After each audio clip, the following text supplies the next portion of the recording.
Bene, me da muchísimo gusto iniciar este seminario en torno a la reforma educativa. El día de hoy contamos con la grata presencia del doctor Gilberto Guevara Niebla. No necesita mayor presentación, es ampliamente conocido.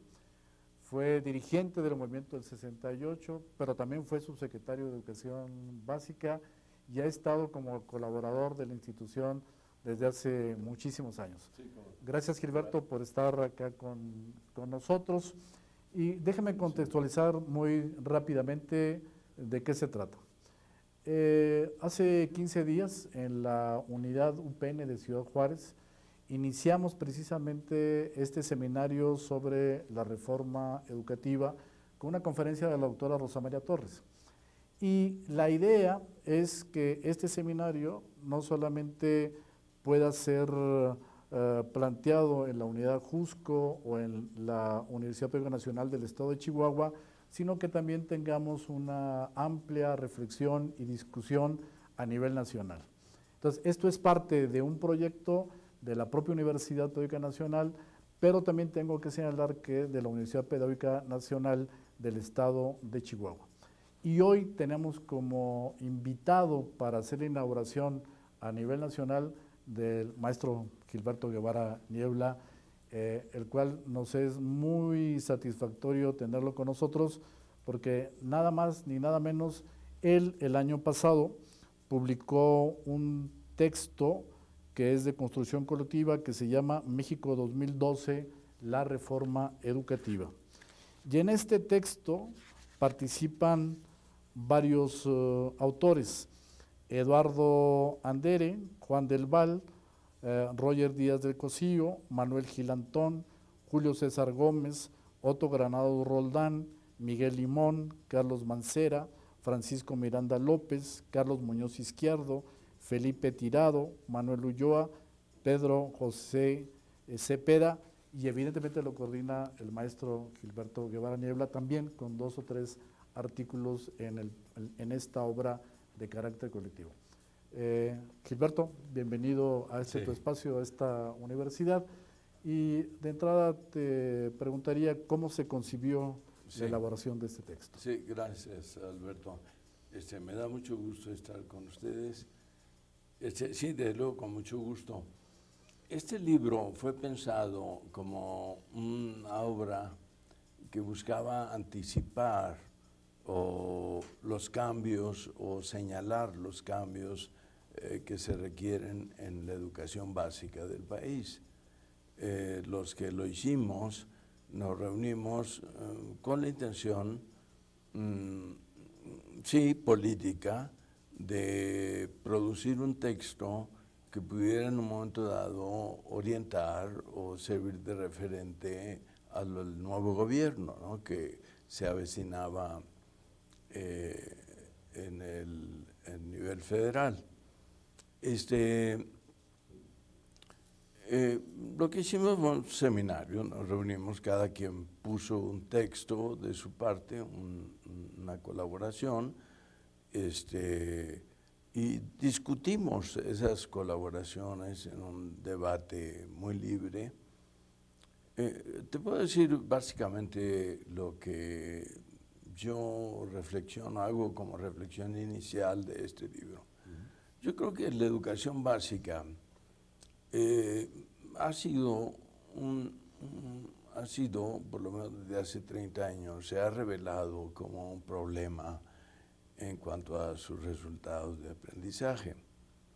Pero, no obstante, México ha hecho un gran esfuerzo en materia de educación básica desde la Revolución Mexicana. No antes, hay un mito de que hubo educación popular antes. La verdad, honestamente, la gran empresa de la educación popular en México se inició en 1921 con la fundación de la Secretaría de Educación Pública por José Vasconcelos. Ahora, sin embargo, el sistema de educación fue reconstruido en los años 40 durante el sexenio de Manuel Ávila Camacho con criterios muy corporativos, como ocurrió con Petróleos Mexicanos, como ocurrió con la electricidad, con ferrocarriles.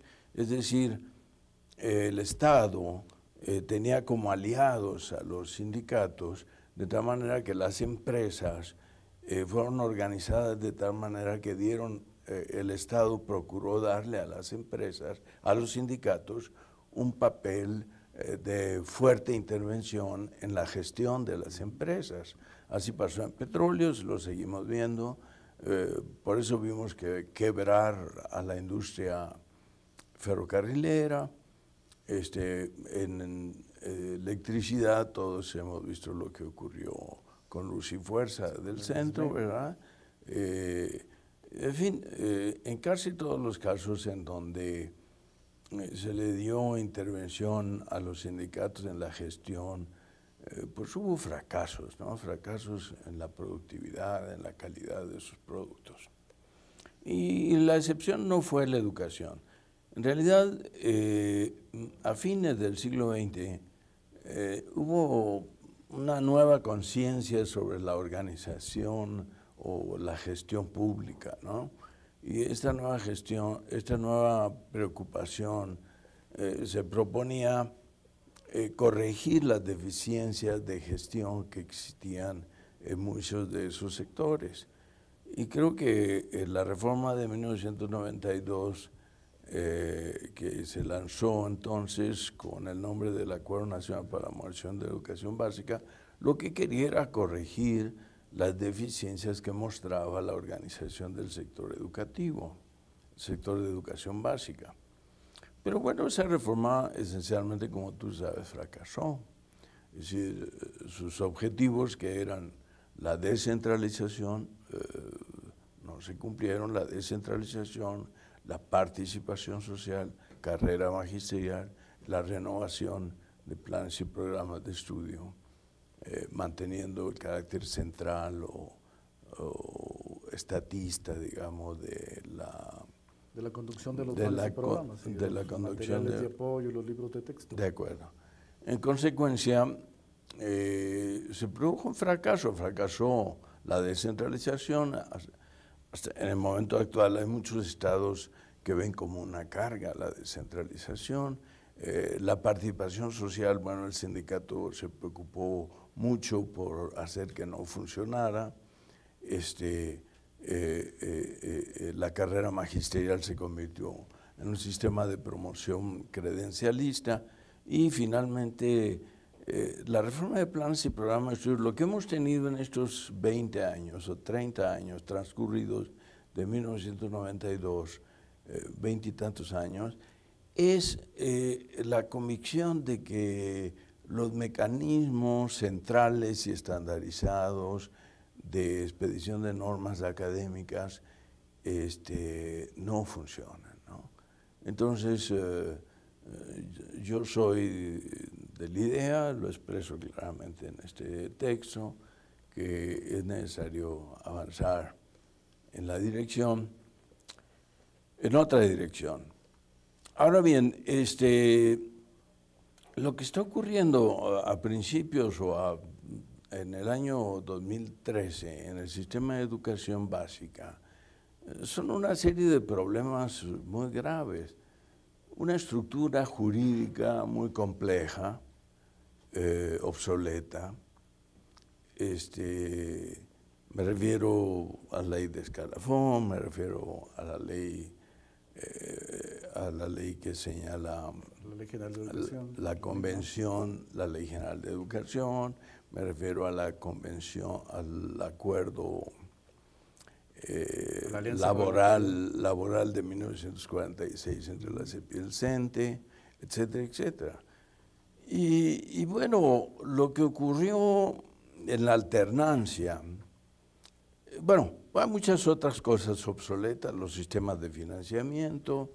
Carlos Mancera en este libro revela muy claramente cómo las reformas a la ley fiscal, sobre todo al FAED, han traído como consecuencia un castigo a los estados más pobres desde el punto de vista financiero y una gratificación a los estados más ricos. Un sistema regresivo que no puede continuar más. Pero lo más importante de todo es la centralización. Es decir, lo que nosotros tenemos son que el poder de decisión en la educación está altamente centralizado, y en el otro extremo, en la periferia, tenemos escuelas débiles, maestros débiles, sin recursos, sin capacidad de decisión académica, desligados de sus comunidades y muchas veces sin el apoyo de los padres de familia. En consecuencia, los maestros luchan con situaciones muy adversas día a día para sacar adelante su trabajo, y esto como que se perdía de vista, ¿no? Esto es, digamos, lo que abarca en términos globales el texto. Sí. Yo cuando lo estaba leyendo, porque además lo leo uno, te voy a decir, rapidísimo, y uno va profundizando evidentemente en algunos temas que uno viene discutiendo desde hace muchísimos años, pero lo que me pareció más interesante es que tú haces una propuesta de una reforma integral, de una reforma educativa integral. Y ahí tú vas señalando algunos aspectos que a mí me parecen pues muy significativos para la reflexión. Y hablas, por ejemplo, los voy a mencionar de manera general, y luego si quieres vamos profundizando uno por uno. Hay uno que se refiere a la política, otro a la parte de finanzas, que es un poco lo que estabas señalando, otro que tiene que ver con la legislación, que también digamos, es un poco ir como puntualizando, el asunto de las relaciones laborales y finalmente la cuestión de carácter pedagógico, ¿no? Entonces, no sé si pudiéramos ir viendo punto por punto, si quieres, puedes dar una visión de manera global. Mira, desde el punto de vista político, uno pensaría que el sistema educativo, el sistema de educación básica, debería responder al interés de la sociedad mexicana. Es decir, sin embargo, la sociedad mexicana no está adecuadamente informada de lo que pasa en el sistema educativo. El sistema es muy hermético. De vez en cuando salen los exámenes que dan información sobre los resultados de aprendizaje, pero ¿cuál es la mecánica que está operando en el interior del sistema? La gente no lo sabe. Los ciudadanos no tienen ninguna participación en la gestión del sistema educativo. En Estados Unidos, en cada distrito escolar, la gente elige un consejo educativo. El consejo educativo nombra a un superintendente que se encarga de administrar las escuelas en el distrito escolar correspondiente. Aquí la sociedad no participa de ninguna manera. Entonces, yo soy de la idea de que la sociedad, la participación social es algo fundamental para democratizar el sistema educativo. Estás hablando de una ciudadanización del sistema. Así es decir, que los consejos escolares, por ejemplo, nada más para que te imagines, frente a la Secretaría de Educación Pública, que existiera un Consejo Nacional de Educación y que en ese consejo estuvieran gente muy sabia, nuestros premios Nobel, gente distinguidas, premios nacionales en ciencia, en literatura, en historia. Entonces, y en educación, maestros viejos, experimentados, distinguidos, y que ese consejo actuara como una especie de contrapeso frente a la Secretaría de Educación Pública y que debatiera las grandes decisiones educativas.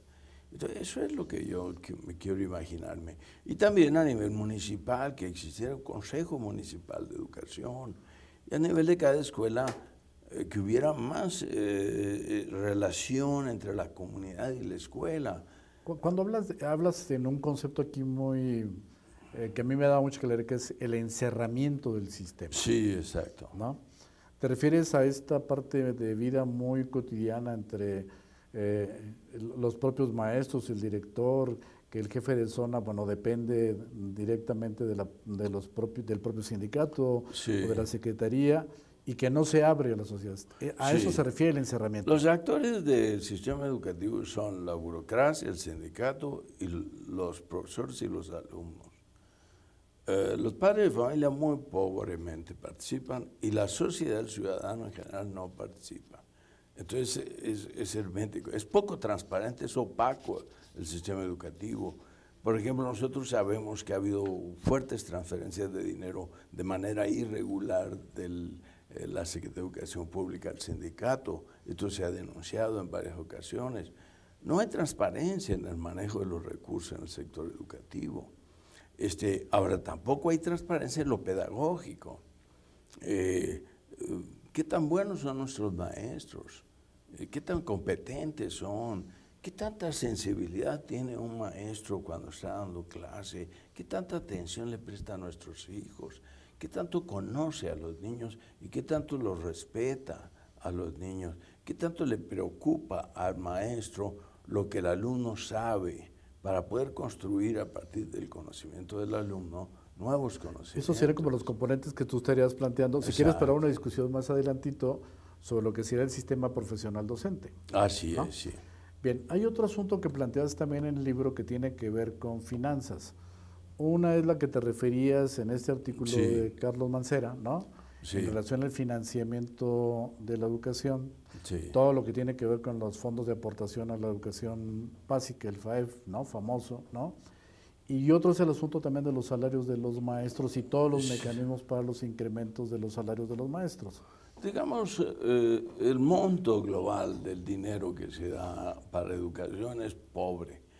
Sí, es cierto que hay mucha gente que dice, bueno, es que estamos gastando el 7% del Producto Interno Bruto entre lo privado y lo público. Pues tal vez sí, y eso es mucho comparado con la OCDE, sí, pero el Producto Interno Bruto de Estados Unidos o de Alemania o de Inglaterra es enorme en relación con el Producto Interno Bruto de México. Un 7% del Producto Interno Bruto de México es muy poco dinero. Entonces el dinero no alcanza. Los salarios de los maestros, aunque son, creemos, dignos, son muy bajos. Un profesor en Estados Unidos puede ganar hasta 60, 70 mil dólares al año. En México podemos pensar que un profesor gana 20 mil dólares al año. Es decir, un maestro bien pagado. Entonces, un proceso de reforma, desde tu perspectiva, tendría que pasar, una, por la modificación del sistema de financiamiento y por el ingreso que hay que darle, digamos, a la propia educación. Sí, ¿no? Exacto. Se necesita elevar los niveles de adquisitivos de los profesores y se necesita mejorar las escuelas, los equipos. Bueno, los estudios de enseñanza de la ciencia revelan que los laboratorios de las escuelas no funcionan. Los profesores a veces dictan los experimentos en vez de hacerlos. Claro. Bien, y abarcas otro asunto que tiene que ver con relaciones laborales también, Sí. para obtener esta concepción de esta reforma educativa integral. Sí, lo que ocurre es que la obsolescencia de la normatividad laboral ha permitido que el sindicato intervenga más de lo que debido, de lo razonablemente aceptable en el campo educativo. Por ejemplo, la líder sindical ha podido negociar con los presidentes de la alternancia, con Vicente Fox y Felipe Calderón, para conquistar posiciones dentro del sector educativo muy fuertes. La misma líder sindical promovió la creación de un partido político de los maestros, lo cual es una aberración inaceptable moral y políticamente en cualquier democracia. Sin embargo, aquí en México ocurrió. Entonces, el liderazgo sindical, aquí hablamos de un liderazgo sindical. No, yo no discuto la necesidad de los sindicatos y la necesidad de defender que los profesores defiendan sus derechos laborales. De ninguna manera, me parece básico. Yo he sido sindicalista también, pero fundador de sindicatos. Pero lo que me parece a mí lamentable es este tipo de liderazgo que tienen los profesores. Es y que se reproduce a nivel de la escuela y del propio sistema. Sí, ¿no? Es una cúpula sindical rapaz, depredadora, y que introduce prácticas inmorales dentro del sistema educativo y que ha corrompido a los profesores, ha creado una subcultura en el interior del sistema educativo y de inmoralidad, en donde la fuerza se impone sobre la razón, en donde frecuentemente se violan las reglas académicas, las normas que rigen el sistema de educación básica. Y finalmente, Gilberto, también planteas un asunto ya más de orden pedagógico. Sí. ¿A qué te refieres? Bueno, yo creo que la pedagogía, desde hace mucho tenemos un capital pedagógico muy importante. Me refiero a las experiencias de la nueva escuela, a toda la experiencia de Freinet, de Montessori, de John Dewey, etcétera, etcétera, ¿no? Una playa de pedagogos, grandes pedagogos, que proponían cosas básicas, ¿no? Proponían el paidocentrismo, centrar la atención en el niño. Una cosa que puedes observar es cómo al niño se le pierde de vista fácilmente. Segundo, que la enseñanza se dé a través de la acción, de la práctica, del juego. Y tercero, vincular la escuela a las comunidades.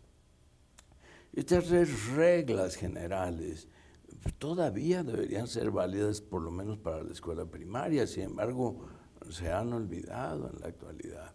Ahora, en la actualidad los psicólogos han invadido el campo de la pedagogía, hay que decirlo, ¿no? Se leen, los profesores están haciendo esfuerzos enormes por leer a Piaget, y a Vygotsky, y a Brunner, etcétera, etcétera.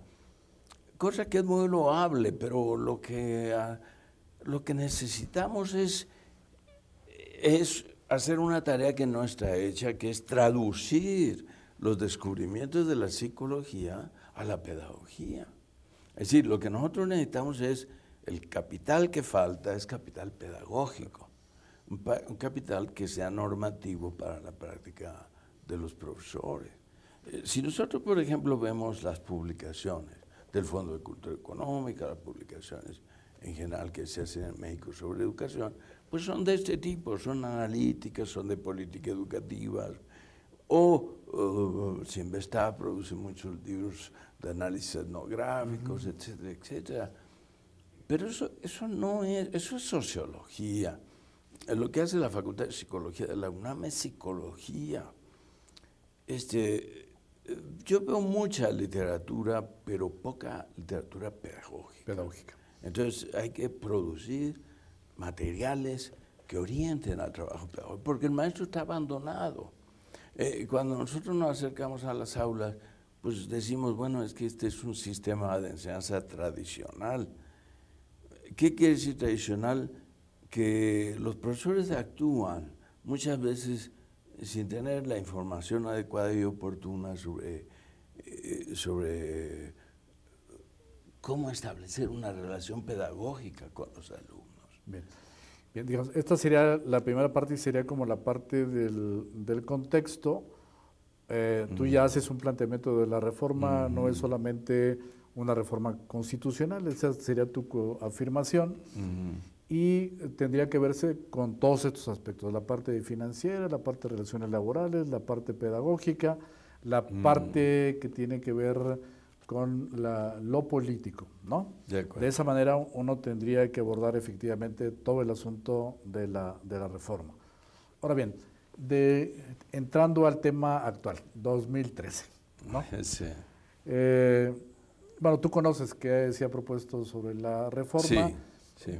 Yo te pediría primero una opinión en lo general y luego, si quieres, vamos viendo algunos de los temas que nos interesa discutir en la universidad. Uno es el de la evaluación del sistema, otro es el asunto de la evaluación de los aprendizajes, la evaluación o lo que llaman el sistema profesional docente, que es la evaluación de los maestros, que hace un momento tú te referías a ello, el debate sobre la gestión y la autonomía de las escuelas. Y hay un último rubro que apuntan en la reforma que tiene que ver con las escuelas de tiempo completo, ¿no? Sí. Entonces, pues para eso tenemos nada más media hora, pero yo te pediría primero una opinión global sobre lo que ha venido sucediendo desde que se presentó la iniciativa de la reforma y luego, si quieres, vamos puntualizando sobre estos Bueno, creo que hay que aspectos. dar un antecedente, ¿no? Durante el gobierno de Felipe Calderón, digamos que el CENTE, sindicato, se metió hasta la cocina, como decimos, ¿no?, en lenguaje coloquial, del sistema educativo. Es decir, el presidente Calderón decidió darle la principal subsecretaría, la subsecretaría de Educación Básica, a un yerno de la líder sindical, el cual fue escandaloso. Pero en segundo lugar, el sindicato tomó la iniciativa de producir un programa para la Secretaría de Educación Pública. La SEP, por su parte, estaba en manos de funcionarios poco expertos, digamos, en el terreno, como suele suceder en el campo de la educación. En consecuencia, produjeron su programa sectorial, pero llegó la líder sindical e impuso sobre el programa sectorial un programa sindical, que fue la Alianza por la Calidad de la Educación. Entonces, ocurrió una cosa impresionante. En 2008 entró a funcionar un nuevo programa, la Alianza por la Calidad de la Educación. ¿Qué era la Alianza por la Calidad? Pues todo.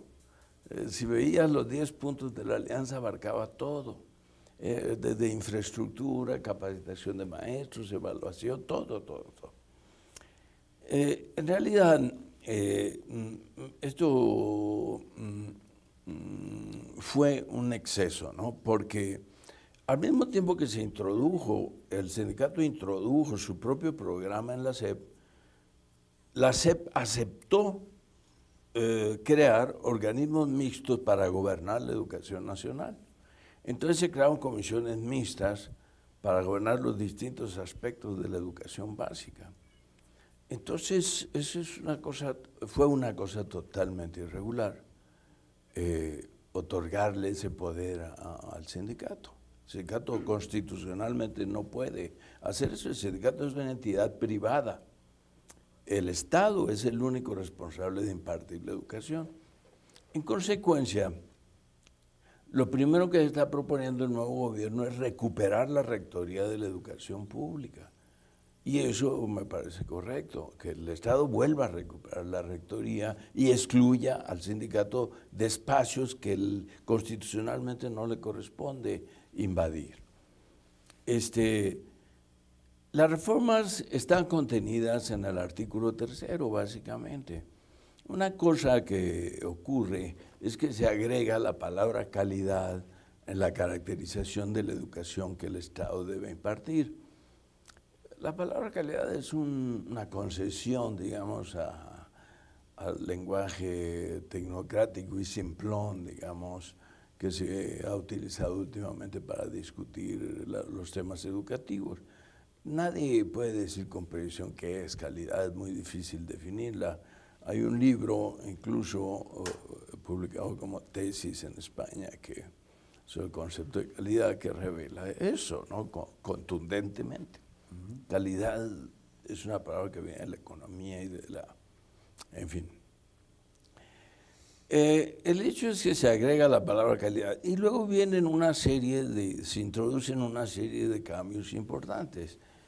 Un cambio muy notable es el cambio en el ingreso, la promoción, la permanencia, el reconocimiento y la permanencia del personal educativo o personal académico, de los profesores en el sistema y de las posiciones de director y de supervisor del sistema.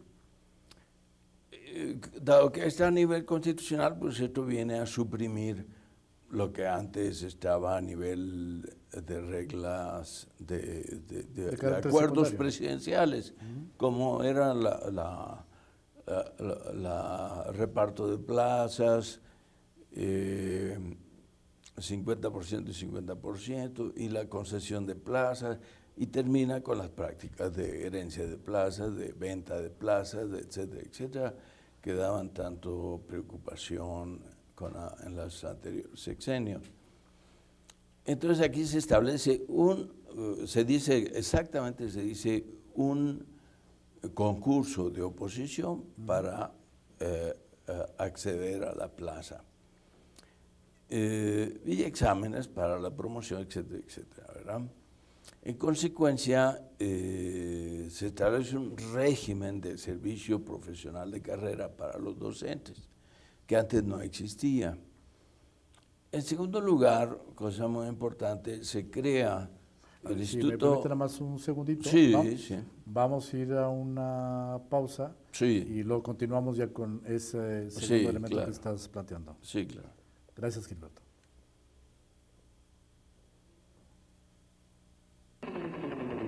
Para acceder a las transmisiones por Internet del canal de radio y televisión de la UPN, escribe la dirección radioytv.upn.mx en el espacio identificador de la página web en la parte superior. O busca nuestra página en tu navegador. Simplemente teclea esta dirección y en la búsqueda aparecerá la página del portal. Ahí podrás seleccionar la programación de televisión, de radio o las transmisiones en vivo. Para otros dispositivos como teléfonos celulares con sistema operativo Android, iPod u otros, sigue las indicaciones que aparecen en tu dispositivo.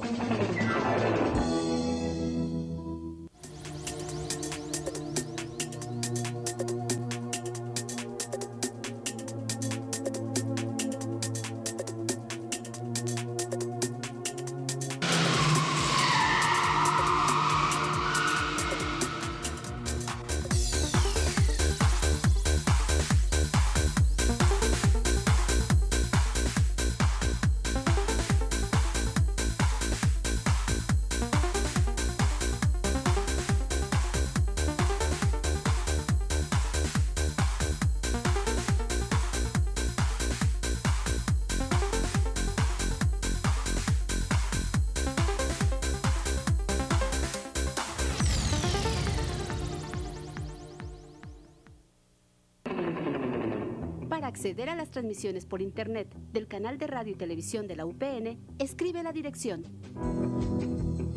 radioytv.upn.mx en el espacio identificador de la página web en la parte superior. O busca nuestra página en tu navegador. Simplemente teclea esta dirección y en la búsqueda aparecerá la página del portal. Ahí podrás seleccionar la programación de televisión, de radio o las transmisiones en vivo. Para otros dispositivos como teléfonos celulares con sistema operativo Android, iPod u otros, sigue las indicaciones que aparecen en tu dispositivo. Bien, continuamos, Gilberto. Sí.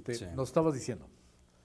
Bueno, yo iba a hablar del segundo aspecto que contiene la reforma, que es el de la evaluación. Aunque ya existe un Instituto Nacional de Evaluación de la Educación desde 2002, la nueva reforma recrea, digamos, ese Instituto Nacional de Evaluación.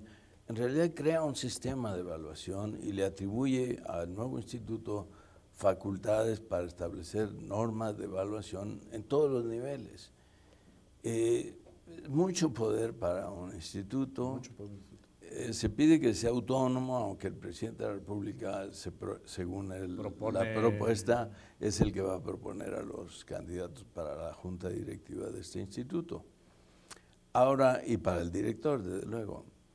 Bueno, el director sería nombrado por la junta directiva. Ahora, un tercer factor que me parece muy importante es el de darle autonomía a las escuelas. Sí, perdón, antes, sobre el Sí. asunto de la evaluación. ¿Te parece correcto, por ejemplo, la ampliación de las funciones y cómo, por ejemplo, se podrían instrumentar algunos sistemas de evaluación en las entidades federativas, por ejemplo? Uh-huh. Sí. Porque es como otra vez tú vas a centralizar otra vez lo mucho, que, ¿no? Lo que México no ha aprendido, y esta reforma lo revela, es que la evaluación no puede continuar siendo un mecanismo estandarizado. Es decir, no podemos usar la información que nos produce OCDE o Escale o Enlace para ayudar a los alumnos, porque la evaluación debe servir para los alumnos. Si no sirve para los alumnos, no sirve la evaluación. Entonces, estos grandes exámenes con un gran aparato tienen un gran impacto en la opinión pública y se debate, se discute, pero ¿cómo repercuten en los alumnos? Muy poco repercuten en los alumnos. O sea, tendrías que buscar mecanismos, digamos, paralelos de evaluación. Exacto. ¿No? Ese nuevo, está bien, concedamos que el instituto va a tener el poder de decidir reglas de evaluación, pero ojalá y el instituto comprendiera que la evaluación tiene que ser muy razonable y muy personalizada, es decir, acá tiene que ser muy enfocada al grupo de clase. Es decir, la para enseñanza... que pueda retroalimentar a los profesores y al propio sistema, Exacto, ¿no? De manera más directa, ¿no? La escuela no es una fábrica. No es una fábrica en el sentido de que le metes input y va a tener un output determinado. No, la escuela en realidad es una microsociedad y la actividad docente tiene una enorme cantidad de incertidumbre. Entonces, las situaciones que enfrentan los maestros todos los días frente a los alumnos y frente a cada alumno son nuevas y que exigen permanentemente su creatividad, su inventiva, su ingenio, sus conocimientos, su cultura. Entonces, la enseñanza es casi un experimento, un tanteo, un aprender de errores y aciertos constante. Entonces, ¿cómo vamos a evaluar ese trabajo? ¿Con un examen nacional estandarizado? Había que agregar otras cosas más. Esa es una parte. Y la otra, ¿qué pasa con los estados? Es decir, ¿Qué evaluación podría estar haciendo en cada una de las entidades federativas si va a haber este gran instituto? Lo que va a haber, yo creo, lo que ya hay es un gran malestar en los estados por la parte financiera. Y los estados, no solamente la descentralización les cayó mal porque no les llegó el dinero adecuado, ni se regularizó jurídicamente la descentralización a nivel de la entidad federativa, sino también porque están siendo castigados por evaluaciones que ellos no dirigen. Los estados deben tener facultades evaluativas, es decir, lo mismo que las zonas escolares, las escuelas mismas. Es decir, la evaluación no puede seguir siendo entendida como un ejercicio masivo estandarizado. Bien. Y esto nos vincula con el otro tema, la gestión y la autonomía de las escuelas. Exacto. Es decir, yo creo que lo más maravilloso que hemos tenido en educación en México fue la escuela rural entre 1920 y 1940. Su inspiración inicial la dio Vasconcelos, pero su guía práctica fue fundamentalmente el pragmatismo de John Dewey y la idea de la escuela de la acción, la escuela de la acción. Y en este caso, la escuela, de acuerdo con John Dewey, de acuerdo con Rafael Ramírez y de acuerdo con muchos maestros que fueron en aquella época a estudiar a Estados Unidos y regresaron impregnados con las ideas de John Dewey, la escuela es una microsociedad, un laboratorio social en donde se reproducen o se deben intentar reproducir los grandes procesos de la sociedad. Entonces en la escuela se organizaba como una democracia, había escuelas democráticas. Yo te recuerdo, por ejemplo, el libro de Santos Valdés que se llama Amelia, que es una cosa excelente. Es decir, la escuela como una democracia. Segundo lugar, la escuela como una economía, hay que producir. Entonces había huerto escolar, y había parcela escolar, y había talleres escolares, y se producían, y muchas veces bienes de consumo comercializables. Todavía se hacen algunas escuelas, hay que decirlo. Y también se hacían obras artísticas, es decir, se pintaba, se esculpía, se hacía cerámica, se danzaba, se cantaba, se hacían coros, se hacía teatro en la escuela. Entonces todo esto hacía de la escuela un lugar maravilloso.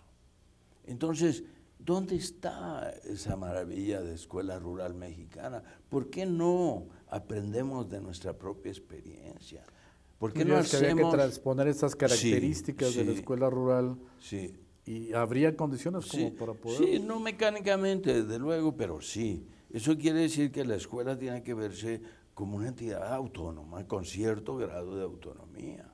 No puede ser solo un operador de normas que gira un pequeño grupo técnico en la Secretaría de Educación Pública en la capital de la República. Es lo que muchos han señalado, muchos autores, ¿no? ¿Qué caso tiene que en lo alto de la Sierra Oaxaqueña se esté aprendiendo las Cortes de Cádiz y que el príncipe Fernando VII, y que etcétera, etcétera?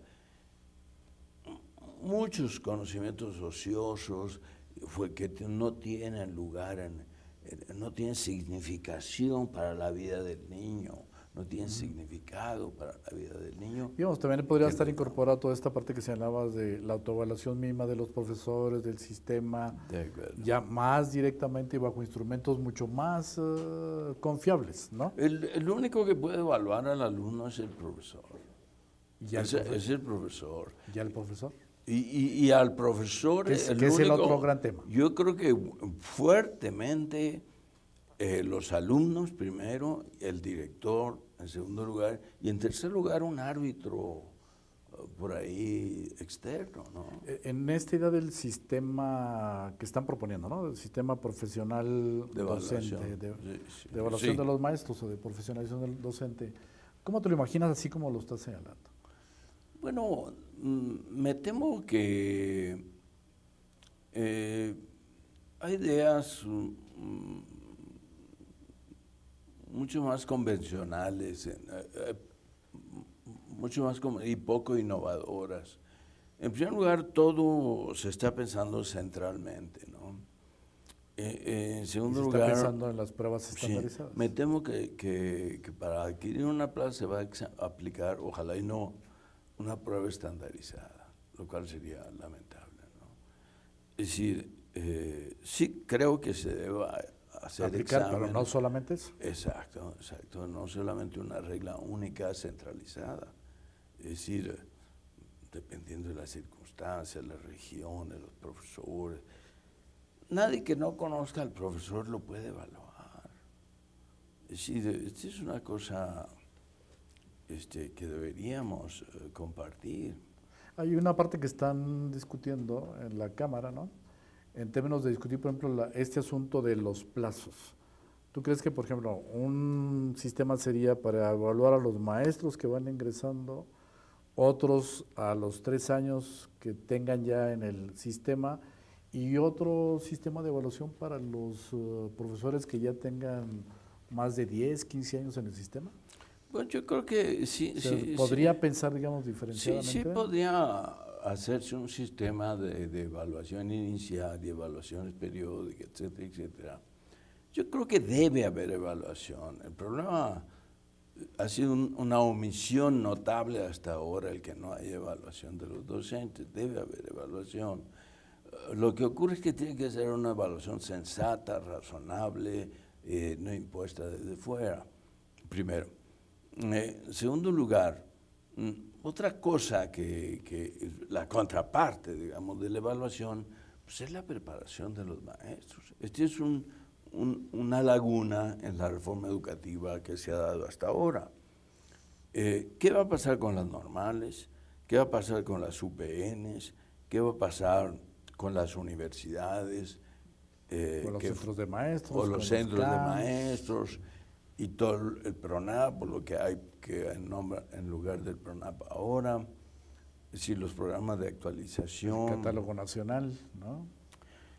Que son, todos estos mecanismos que he mencionado, son mecanismos que resuelven solo parcialmente la formación inicial y la formación permanente del magisterio, solo parcialmente. Entonces hay que repensar, hay que hacer una reingeniería de la formación y de la actualización permanente de los docentes. Irían junto con pegado, como dirían, yo ¿no? creo. Mi opinión es que las normales tendrían que aliarse a las universidades, a las UPNs. No tenemos por qué tener sistemas paralelos. Hay que ir para arriba, subir los niveles, no bajarlos. Es decir, la normal tiene que ser una institución de muy alta calidad. Es decir, si queremos tener maestros que les paguen muy bien, ¿me explico? Para poder exigir que les paguen muy bien, necesitamos subir la calidad. Necesitamos el universo de la transmisión de conocimientos debe vincularse al universo de la producción de conocimientos, que es la universidad. Entonces, esa vinculación ya había sido contemplada en el siglo XIX, en la época de Justo Sierra. Lamentablemente, la Escuela de Altos Estudios todavía tuvo como tarea formar profesores para secundaria, pero en 1928 dejó de hacerlo y se crearon las escuelas normales superiores. Error.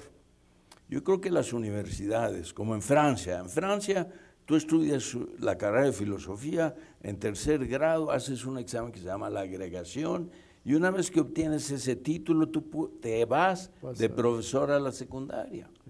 Entonces, es una cosa maravillosa que un profesor como Jean-Paul Sartre es profesor en Le Halles, en una ciudad de Francia, en un puerto, de escuela secundaria.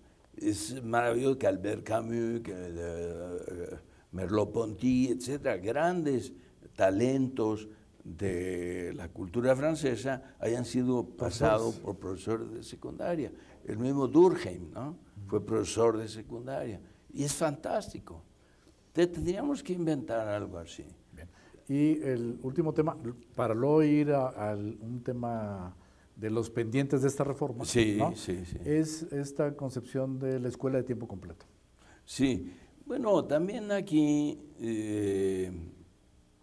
me parece que tendríamos que meditar mucho. Es decir, no se trata de ampliar la jornada para meter más contenidos, por ejemplo, ¿no? La escuela primaria y la escuela secundaria están excedidas de contenidos. Hasta el preescolar está excedido de contenidos. Roger Díaz de Cossío insiste en decir, por ejemplo, cómo es posible que en primero de primaria los niños tengan que leer 6 libros. Se está asumiendo que los niños cuando entran a primaria ya saben leer. La verdad es que entran a la universidad y siguen sin saber leer.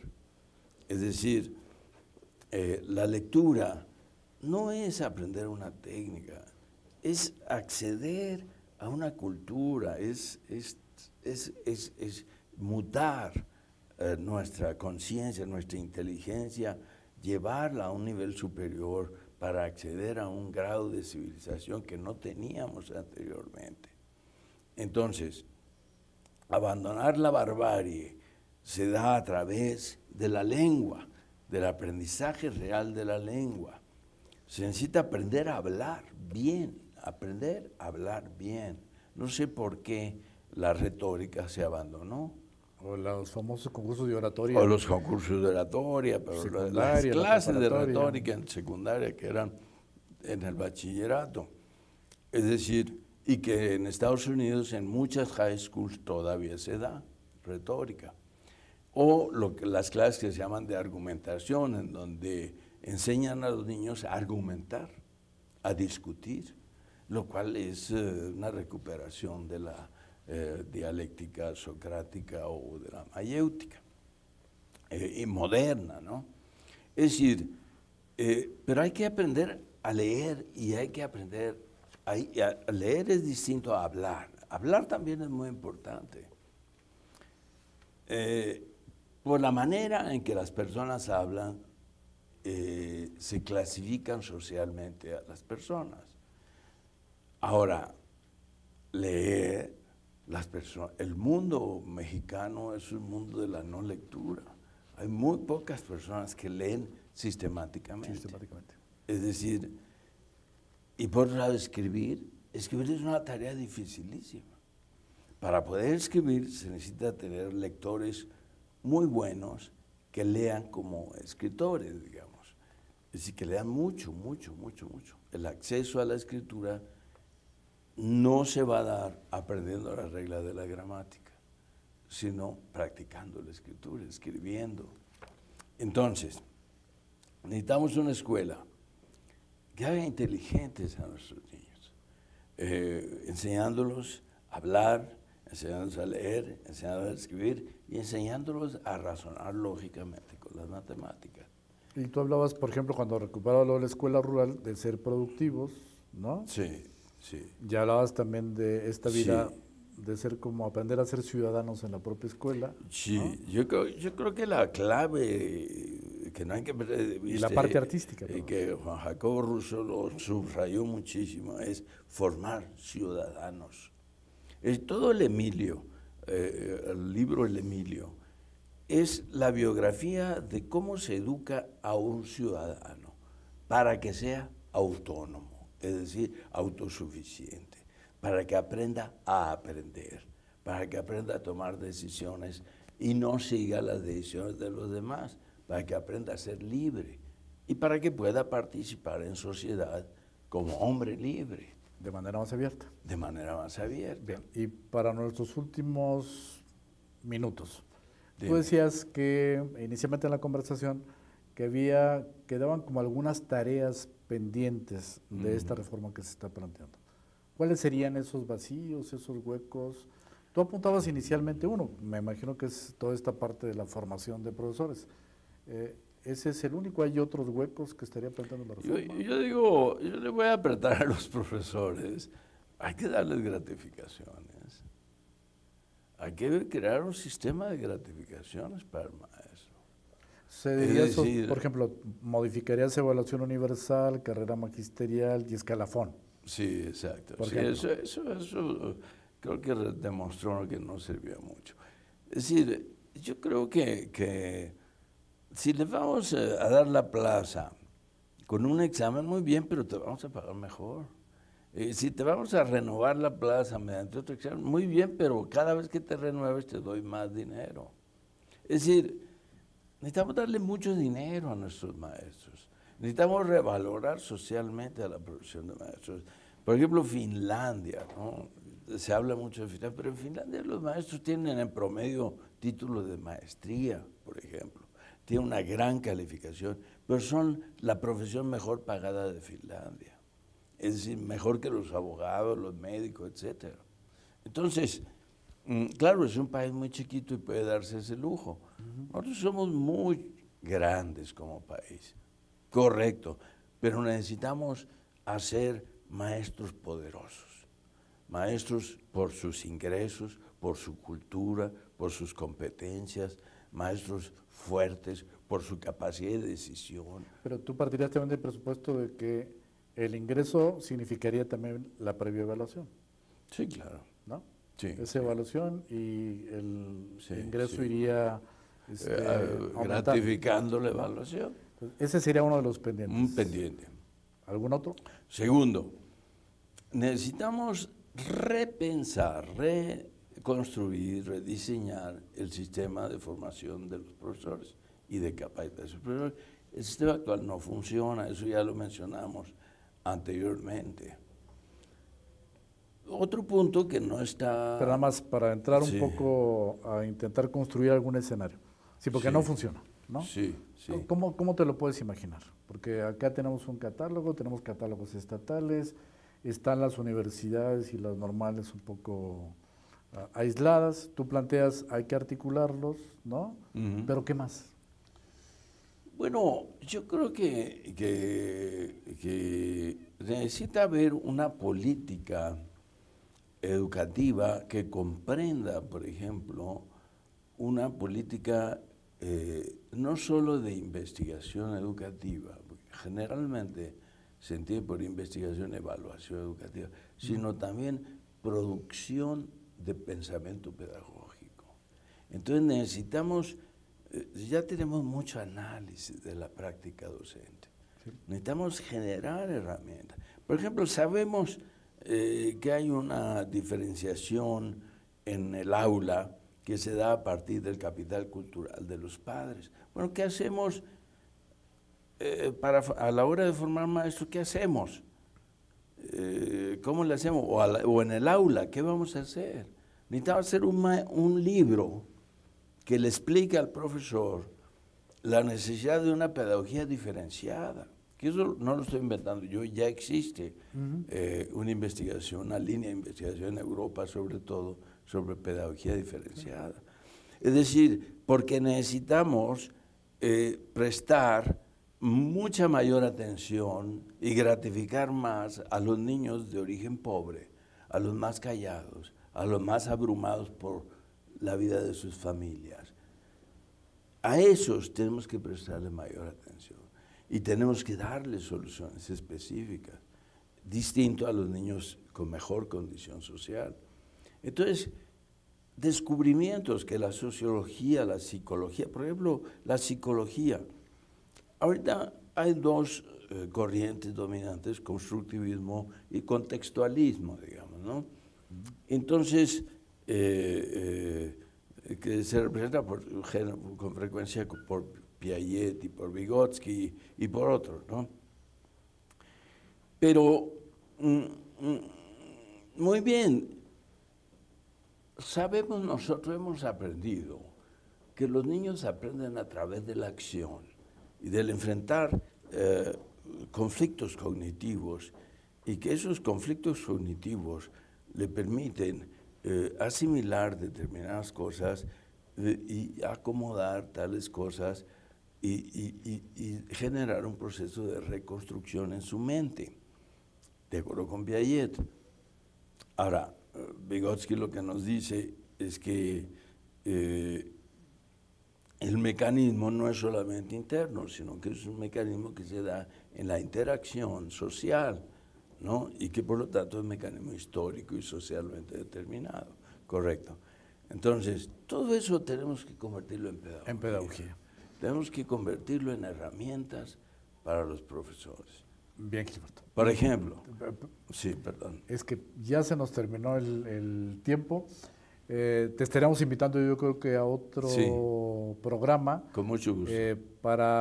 Yo diría, hay una parte que a mí me interesó, que son como una serie de recomendaciones que se hacen a lo largo de la lectura de todo el texto, y me comprometería con los compañeros de las unidades UPN del interior de la República a tener esta segunda conversación con el maestro Gilberto Guevara Niebla para discutir estos temas que se recomiendan de todo este texto. Yo espero que igual compren el libro, lo lean, y sobre eso podamos tener inclusive una conversación más informada con el propio Gilberto.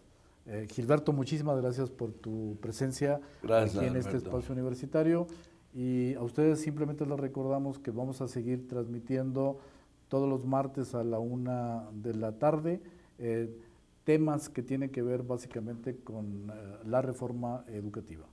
Muchísimas gracias a todos por su escucha y esperamos recibir sus preguntas y sus comentarios, y insisto, planteo el asunto de volver a tener una segunda conversación con Gilberto Guevara Niebla. Muchas gracias a todos y a todas, y a ti, Gilberto, gracias por tu presencia. Gracias a ti, Adrián.